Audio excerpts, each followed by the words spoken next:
Hey friends, welcome back to UpIQ, and in this video I'm going to show you how to quickly move money between accounts on Revolut. Now as you can see here I have multiple accounts, and let's say I would like to use this account here, which is a check account, and if I would like to move money to or from that account, this is super easy to do as well. So how do we do that? Go ahead and find the account where you have the money and then tap the button at the bottom there and move. Now this is going to pop up and give you an option where you can quickly switch between currencies.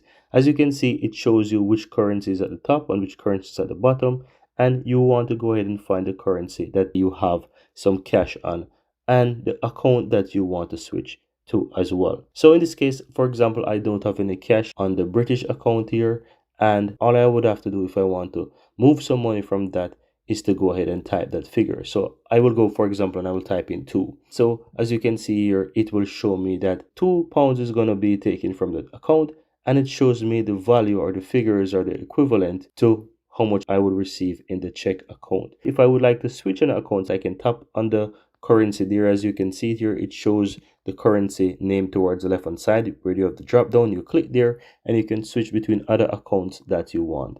So for example, if I would like to say £2 to euro, I can tap on the euro, and instead it will show me how much I would get if I would put £2 into my euro account right there. And all you have to do is just simply go ahead and say review order. Click on that. It's going to show you the rate, the price, and so forth. And then you just want to go ahead and say sell that one currency to the next, and it will basically convert and move that money into that next account. And that's all that you really have to do, guys. Very easy and very simple.